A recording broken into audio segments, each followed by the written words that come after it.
अस्सलाम वालेकुम नाज़रीन, जहांज़ेब अब्बासी एक नए व्लॉग के साथ हाज़िर है।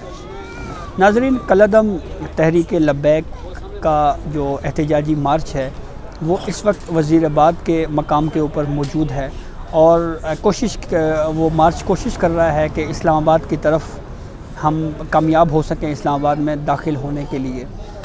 मुसलसल 11 रोज़ से मुख्तलिफ़ इलाक़ों में सफ़री दुश्वारियों का सामना है। ख़ास तौर के ऊपर अगर हम रावलपिंडी शहर की बात करें तो गुज़िश्ता 11 रोज़ से रावलपिंडी के शहरियों को शदीद मुश्किलात का सामना करना पड़ रहा है।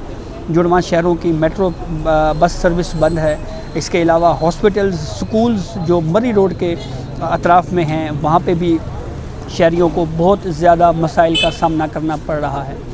कलअदम जमात तहरीक लब्बैक की हम आपको आज थोड़ी सी हिस्ट्री बताते हैं कि ये मंज़र-ए-आम के ऊपर कैसे आई और फिर किस तरह से कब इसने एहतजाजी मुज़ाहरे किए। इसका आगाज़ उस वक्त होता है जब साबिक़ गवर्नर पंजाब सुलेमान तासीर कत्ल केस में मुमताज़ कादरी को सुप्रीम कोर्ट ऑफ पाकिस्तान के ज़रिए सज़ाए मौत दी गई। उसके बाद ये जमात मीडिया की नज़रों में आई, बहुत ज़्यादा इसको पजीराई मिली, मीडिया में इसको बहुत ज़्यादा इसके ऊपर रिपोर्टिंग की गई, बात की गई और हम यूँ कह सकते हैं कि एक लॉन्ग मार्च भी किया गया। इस्लामाबाद तक ये मुज़ाहिरीन आए और फिर उसके बाद दोबारा ये जमात उस वक्त मंज़र-ए-आम पर आई जब साबका दौरे हुकूमत पाकिस्तान मुस्लिम लीग नून ने अरकान असम्बली का जो हल्फनामा है उसमें एक मुतनाज़ा तरमीम की। उस मुतनाज़ा तरमीम के बाद कलअदम जमात तहरीक लब्बैक ने एक लॉन्ग मार्च का ऐलान किया और फिर फैज़ाबाद के मकाम के ऊपर धरना दे दिया। उस वक्त सूरत हाल बहुत कशीदा हो चुकी थी। जगह जगह के ऊपर हम देख सकते हैं कि पुरतशद्दुद वाक़यात सामने आए और इस हद तक शिद्दत इख्तियार कर गया ये मामला कि जो है वो कानून नाफिज करने वाले इदारे बिलखुसूस आम शहरी भी जो है वो इसकी जद में आए। कारोबारी ज़िंदगी बुरी तरह से मुतासिर हुआ। फैज़ाबाद धरना जब दिया गया तो उस पर सुप्रीम कोर्ट ऑफ पाकिस्तान ने असकुद नोटिस ले लिया। जस्टिस काजी फ़ैज़ ईसा और जस्टिस मुशीर आलम की सरबराही में 2 रुकनी बेंच ने इस केस को सुना और फिर उसके ऊपर एक फ़ैसला दिया।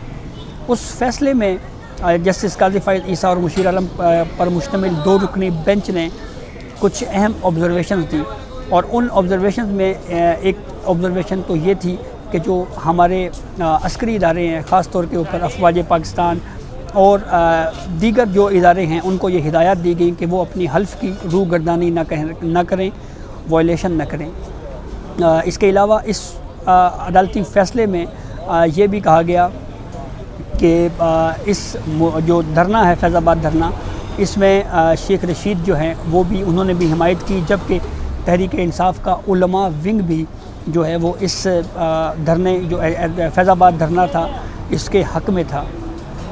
इस अदालती फ़ैसले के बड़े दूरदर्श नताइज बरामद हुए जब जस्टिस काजी फ़ैज़ ईसा के ख़िलाफ़ सदारती रेफरेंस दायर हुआ और जस्टिस काजी फ़ैज़ ईसा ने उस सदारती रेफरेंस को सुप्रीम कोर्ट ऑफ पाकिस्तान में चैलेंज किया तो जस्टिस काजी फ़ैज़ ईसा के वकील मुनीर मलिक ने सुप्रीम कोर्ट ऑफ पाकिस्तान में ये कहा कि फैज़ाबाद धरने का जो फ़ैसला दिया गया था जस्टिस काजी फ़ैज़ ईसा ने, उस फ़ैसले की वजह से जस्टिस काजी फ़ैज़ ईसा के ख़िलाफ़ सदारती रेफरेंस दायर किया गया।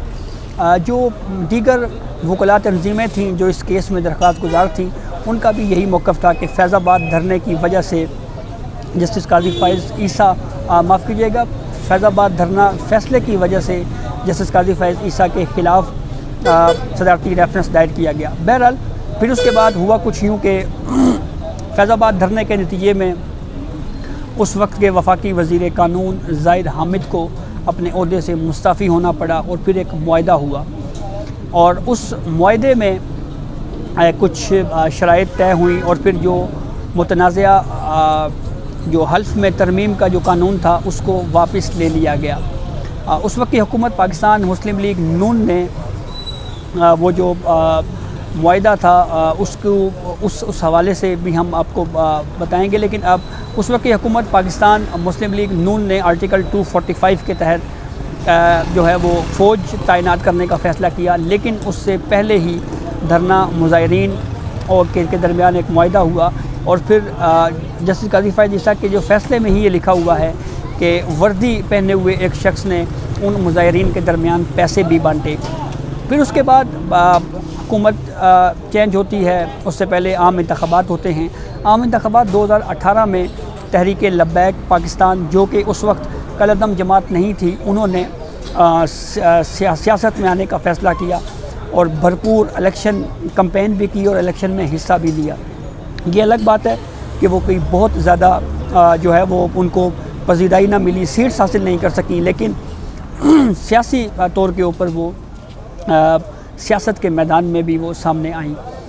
फिर उसके बाद ये हुआ कि फ़्रांस में गुस्ताखाना खाकों की अशात हुई, उसके ऊपर यही जमात एक मरतबा फिर इन्होंने मुज़ाहरों का ऐलान कर दिया, मुज़ाहरे शुरू हो गए। फिर उसके बाद हुकूमत और इस जमात के कलअदम जमात के दरमियान एक मुआहदा हुआ और उस मुआहदे की जो अहम शिक थी उसमें यह कहा गया कि फ़्रांस के सफ़ीर को मुल्क बदर करने का जो मामला है उसको पार्लियामेंट में एक करारदाद के ज़रिए पेश किया जाएगा, सामने लाया जाएगा और फिर पार्लियामेंट इस मामले के ऊपर फ़ैसला करेगी।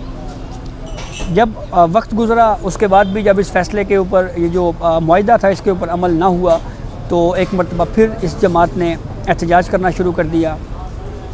जो इस मार्च के मरकज़ी कायद थे, उनकी वफ़ात के बाद उनके बेटे साद रिजवी जो हैं उनको हिरासत में ले लिया गया और अब भी वो हिरासत में हैं। नक्शे अमन के पेश नज़र उनको नज़रबंद किया हुआ है। फिर उसके बाद दोबारा मुज़ाहरा शुरू हुआ और अब ये मुज़ाहरा जो है वो एक मरतबा फिर अब लॉन्ग मार्च का ऐलान किया गया है और उसमें ये मुतालबा किया जा रहा है कि हमारा जो हुकूमत के साथ मुआहदा था उसको अमल किया जाए। इस लॉन्ग मार्च को रोकने के लिए वफाकी हुकूमत ने पंजाब में रेंजर्स तैनात करने का फ़ैसला किया है। सिंध, जैसे हमने देखा कि माजी में भी सिंध रेंजर्स के हवाले किया गया था, अब इस लॉन्ग मार्च को रोकने के लिए वज़ारत दाखिला ने जो है वो रेंजर्स को तैनात किया है और ये कहा है कि रेंजर्स जो हैं वो इस जो पंजाब की जो सूरत हाल है उसके ऊपर रेंजर्स इस मामले को देखेगी। और अब तक की सूरत हाल ये है कि ये लॉन्ग मार्च जो है वो लाहौर से शुरू हुआ, 12 रबीउल अव्वल की शाम से जो है जब ये शुरू हुआ और इस वक्त भी ये अफराद, ये लोग जो हैं, ये गिरोह जो है ये सड़कों के ऊपर है और इस वक्त वज़ीराबाद के मकाम के ऊपर मौजूद है। ये तमाम तर इसका बैकग्राउंड है और अब देखना ये है कि मामला किस तरफ जाता है। ताहम दिलचस्प बात यह है कि मौजूदा पाकिस्तान तहरीक इंसाफ की हुकूमत जब अपोजिशन में थी तो इसी जमात का ये मौक़िफ़ था कि पाकिस्तान के शहरियों के ऊपर ताकत का इस्तेमाल नहीं होना चाहिए। लेकिन अब जब यही जमात पाकिस्तान तहरीक इंसाफ अपोजिशन से हुकूमत में आई है तो अब ये इस लॉन्ग मार्च को रोकने के लिए जो है वो फ़ोर्स का इस्तेमाल कर रही है। और इसी हवाले से इस्लामाबाद हाई कोर्ट ने भी कल एक केस में ये ऑब्ज़र्वेशन दी है कि पाकिस्तान के शहरियों के ख़िलाफ़ रियासत की जानिब से ताकत का इस्तेमाल जो है ये नामुनासिब है, ये ख़िलाफ़ कानून है और कानून में इसकी कोई गुंजाइश नहीं है। तो ये अब तक की सूरत हाल थी जिससे हमने आपको आगाह किया। बहुत शुक्रिया।